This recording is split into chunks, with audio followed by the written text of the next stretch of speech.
지금의 구글을 있게 했고 지금의 네이버를 있게 한 건 검색이에요. 또 다른 스타트업이 검색 부분에서 AI를 무기로 해서 새로운 지형 변화를 만약 만들어낸다? 그럼 어마어마한 패러다임의 대전환이거든요. 전 지금 검색을 거의 안 써요. 저는 퍼플렉스티만 씁니다. AI 검색이 올해 1월달에 제가 생각했던 걸 완전히 버릴 만큼 기술이 너무 빨리 좋아지고 있는 거죠.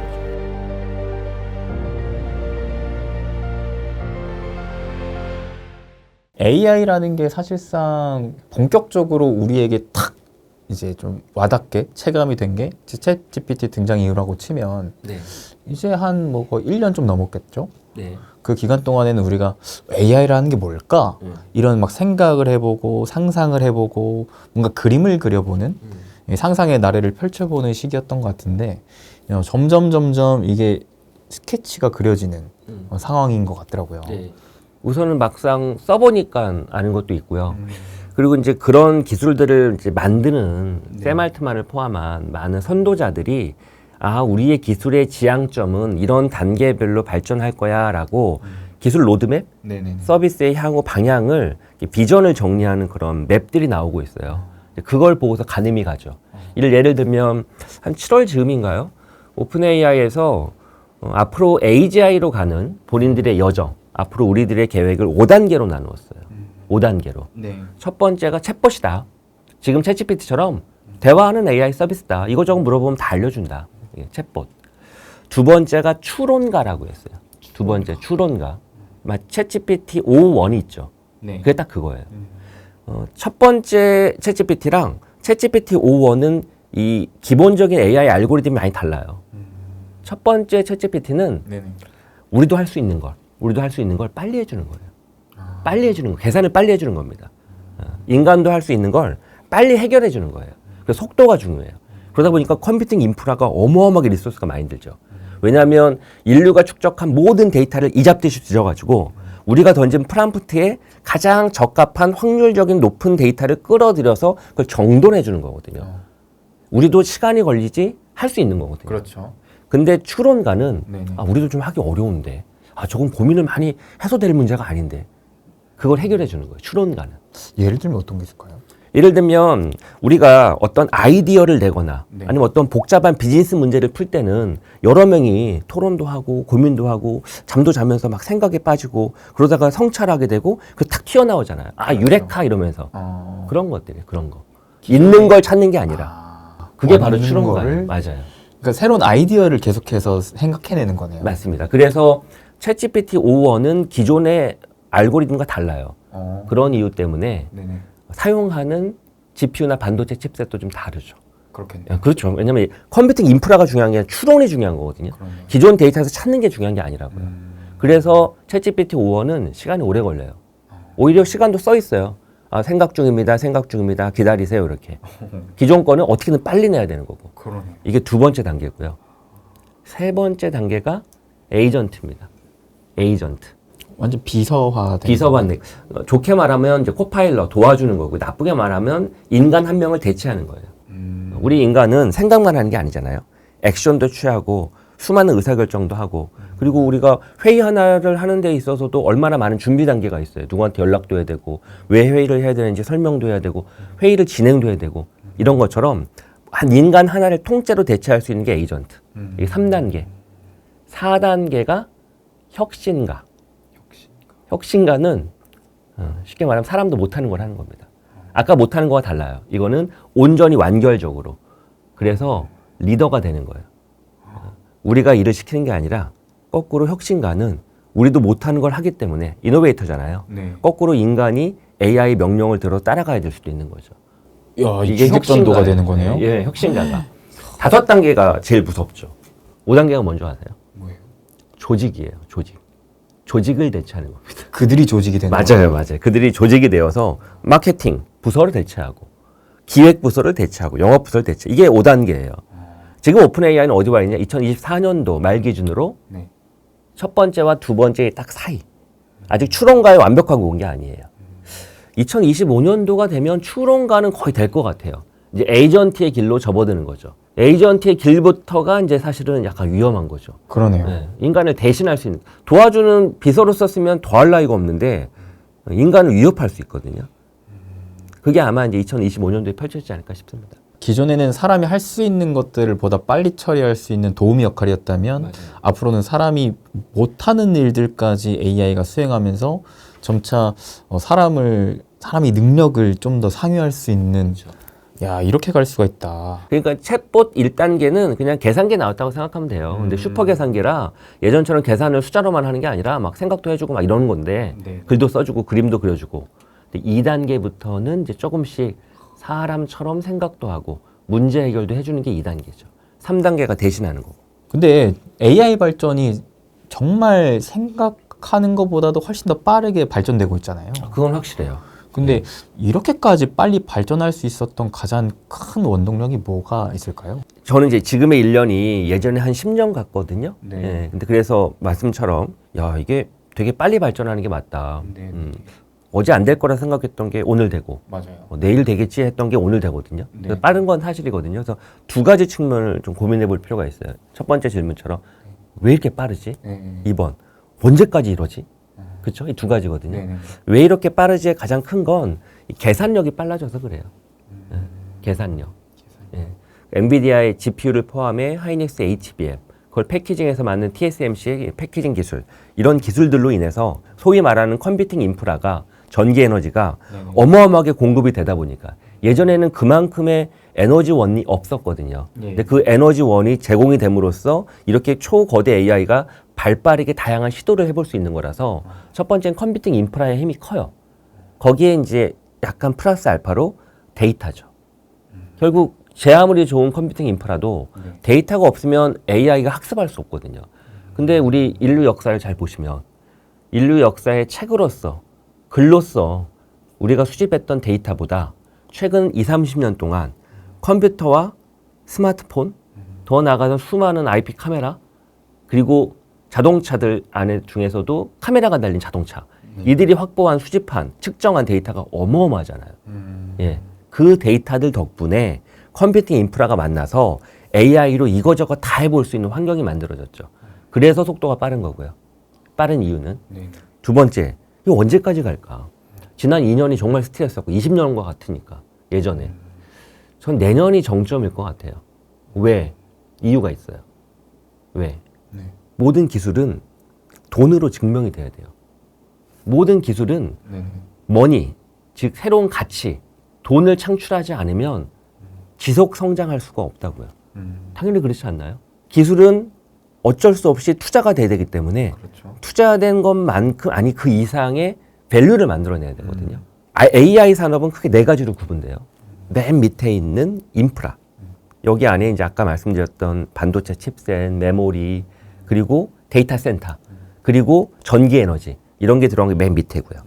두 번째 그 위에 바로 LLM이라고 불리는 소위 AI 코어 엔진이 있죠. 자동차로 따지면 엔진이 있고요. 세 번째가 이런 엔진들을 이용을 해서 예를 들면 핸들도 만들어야 되고 뭐 백미러도 있어야 되고 뭐 의자도 있어야 되고 앞에 유리도 있어야 되고 그런 것들, 그런 부품들로 자동차라고 하는 걸 뭔가 만들어야 되잖아요. 예, 버스를 만들어야 되잖아요. 그거와 같은 세 번째 이걸 FMOPS라고 합니다. AI 솔루션들, 부품들 여러 가지. 네 번째가 자동차. 자동차의 종류가 여러 가지죠. A부터 B 지역까지 빨리 이동하고자 하는 자동차도 있고 많은 사람을 실어나는 자동차도 있고 다양하잖아요. 예, 그것처럼 결론적으로는 서비스가 있어요. AI 서비스. 궁극적으로 우리 소비자들이나 혹은 기업에 있는 종사자들이 쓸 수 있는 서비스. 이 네 가지거든요. 지금 맨 밑에 있는 아까 처음에 얘기했던 인프라. 돈 엄청 벌었어요. 그렇죠. 장난 아니죠. 엔비디아가 지난 10년 동안 기업 가치가 얼마나 많이 올랐는데요. 수십 배일 거예요. 예. 하이닉스도 그렇고요. TSMC도 그렇고요. 그렇죠. 데이터 센터를 운영하고 있는 이퀵스라고 불리는 회사가 있거든요. 거기 기업 가치도 엄청 올랐거든요. 또한 데이터 센터를 운영하는 가장 핵심은 클라우드 기업들이거든요. 클라우드 3사도 이미 상장 기업임에도 불구하고 최근 3, 4년 동안 주가가 계속 올랐죠. 가장 큰 수혜주는 마이크로소프트 애저잖아요. 애저 위에 LLM 집어넣어서 데이터 센터에서 수많은 AI 서비스를 제공하려 하는 기업들에 제공하잖아요. 이들이 돈 벌었다고요. 그러니까 맨 아래는 돈을 많이 벌었어요. 2번 LLM 기업? 못 벌었어요. 오픈 AI 적자라고요. 연간 6조, 7조 이상 적자라고요, 지금. 누가 벌어줘야 되느냐? 두 번째도 벌어줘야 되고요. 세 번째도 벌어줘야 되고요. 네 번째도 벌어줘야 돼요. 그래야지 이게 성장 가능하다고요. 제가 다르게 설명드릴게요. 스마트폰이 아이폰이 나왔는데 애플 돈 벌었죠. 그렇죠. 네. 그리고 수많은 아이폰과 안드로이드 폰에 있는 앱들이 운영되려고 하면 쿠팡, 당근마켓, 카카오티 이런 서비스가 운영되려고 하면 클라우드 서비스가 제공이 제대로 돼야 되거든요. 클라우드 기업들도 돈 많이 벌었거든요. 자, 그런데 정작 아이폰에서 제공되는 카카오톡이, 당근마켓이, 쿠팡이, 배달의 민족이 만약 비즈니스 가치를 창출 못한다? 그러면 이들이 쓸 리가 없잖아요. 그렇죠. 그럼 망하는 거거든요. 네. 지금 배달의 민족부터 해서 카카오, 그리고 우리 스마트폰에 수많은 앱들이 얼마나 많이 상장해서 돈을 벌고 있어요. 배달의 민족이 연간 얼마의 영업이익을 거두는지 아세요? 카카오보다 더 많은 건 아세요 혹시? 아 진짜요? 연간 7천억이에요. 영업이익이. 네. 카카오가 3천억이 안 되거든요. 배달의 민족이 그렇게 됐다고요. 스마트폰에서 앱 하나 잘 만들어서 좋잖아요. 버티컬 앱 하나 잘 만들어서. 네. 바로 그처럼 이것처럼 인터넷 서비스 업체들 맨 앞단 네 번째 위에 있는 업체들 돈을 벌어줘야 된다고요. 세 번째도 물론이거든요.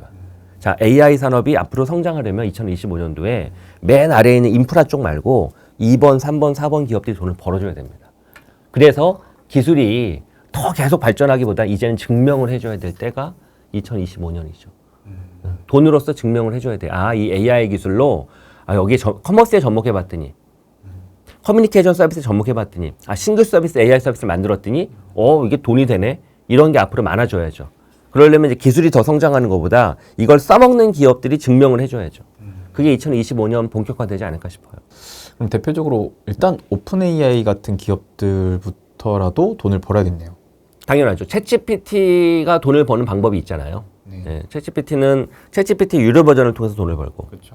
그 안에 이제 GPTS라고 해서 챗GPT를 활용해서 수많은 에이전트 서비스가 나오고 있거든요. 아직은 유료가 안 됐지만 그런 것들이 돈을 벌어줘야 되겠죠. 그리고 아까 얘기했던 챗GPT 5원과 같은 새로운 LLM 모델들이 그 LLM 기술을 쓰고자 하는 다른 기업들이 네. 가져가서 거기에 양념을 넣어가지고 아까 FM업사가 설명드렸죠. 세 번째 양념을 넣어서 새로운 형태의 AI 솔루션을 만들어서 어디 기업에 제공을 했다? 어떤 비즈니스 문제를 해결했다? 그러면 거기서 이제 창출이 되겠죠. 기업 가치가. 그런 것들이 많아져야죠. 그렇게 챗GPT도 돈을 벌어야죠.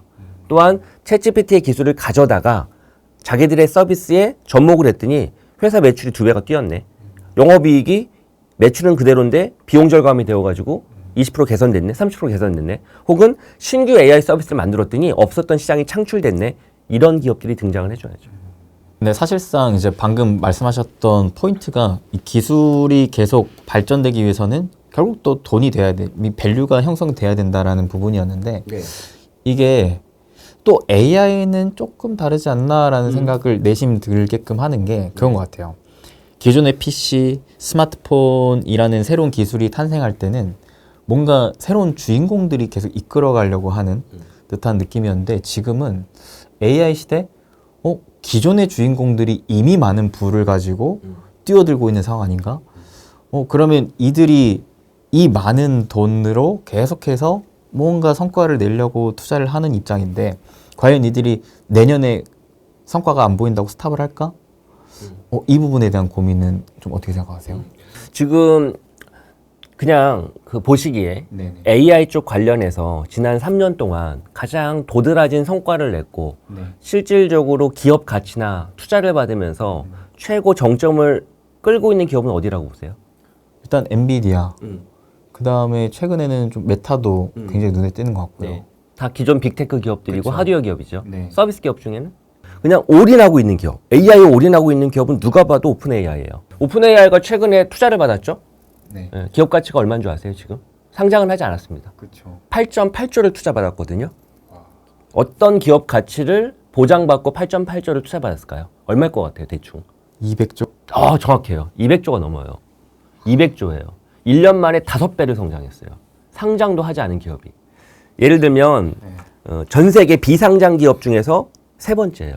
1위가 어딘 줄 아세요? 1위가 틱톡을 만든 바이낸스라고 하는 중국계 회사.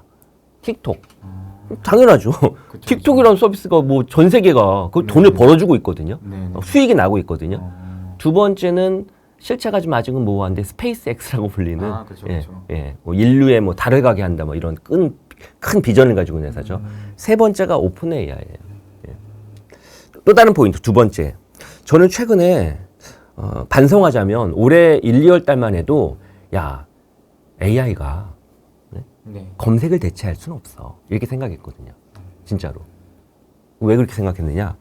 검색을 통해서 얻을 수 있는 이 팩트들, 수많은 팩트 기반하에 내가 생각을 정리하고 얻을 수 있는 인사이트와 네. 이 챗GPT나 이런 걸 통해 가지고 딱 질문 던졌더니 뭐 지가 찾아주는데 여기에서 나오는 이 인사이트가 이게 아무리 좋아진다 한들 할루시네이션 이런 것들 때 한계가 있어 이렇게 생각했거든요. 전 지금 검색을 거의 안 써요. 저는 퍼플렉시티만 씁니다. 한국에는 라이너라고 불리는 신생 업체가 있죠. 예. AI 검색 서비스거든요. 네네네. AI 검색이 불과 올해 1월 달에 제가 생각했던 걸 완전히 버릴 만큼 기술이 너무 빨리 좋아지고 있는 거죠. 생각을 해보세요.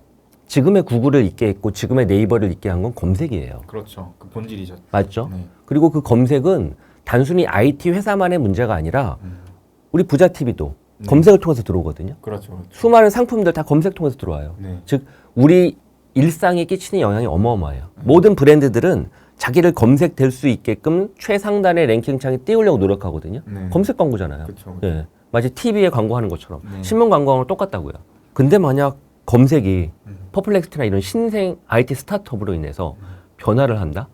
마치 20년 전에 알타비스타, 엠파스, 야후 막 나왔잖아요. 네네. 그러다가 이제 지금 구글이 네이버가 세상을 지배한 거잖아요. 따지고 보면. 그렇죠. 그것처럼 또 다른 스타트업이 검색 부분에서 AI를 무기로 해서 새로운 지형 변화를 만약 만들어낸다? 그럼 어마어마한 패러다임의 대전환이거든요. 싹 바뀌겠네요. 예.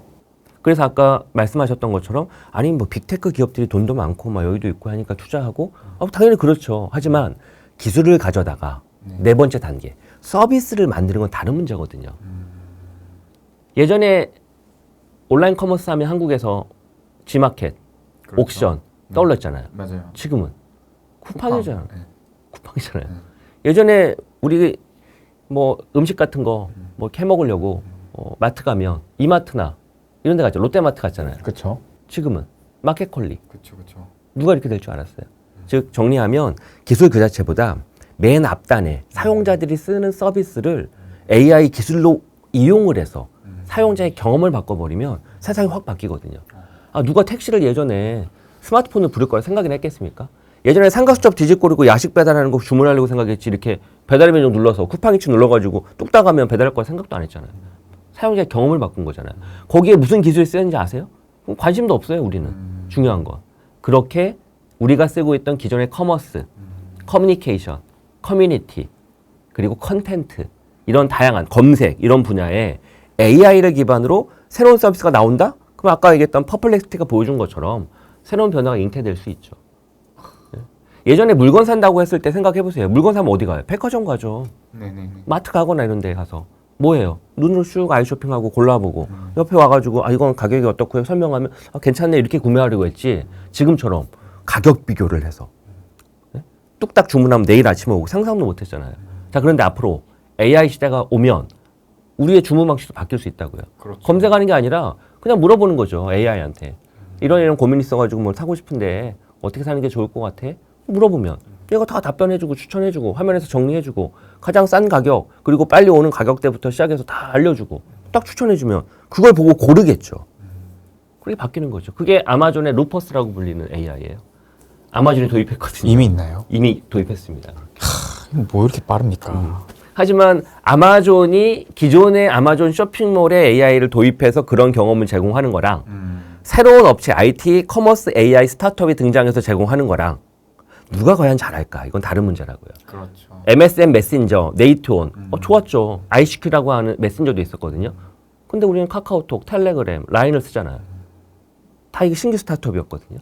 기존에 좋았던 게 있었음에도 불구하고 그런 변화가 앞으로 본격화되는 거죠. 2025년에.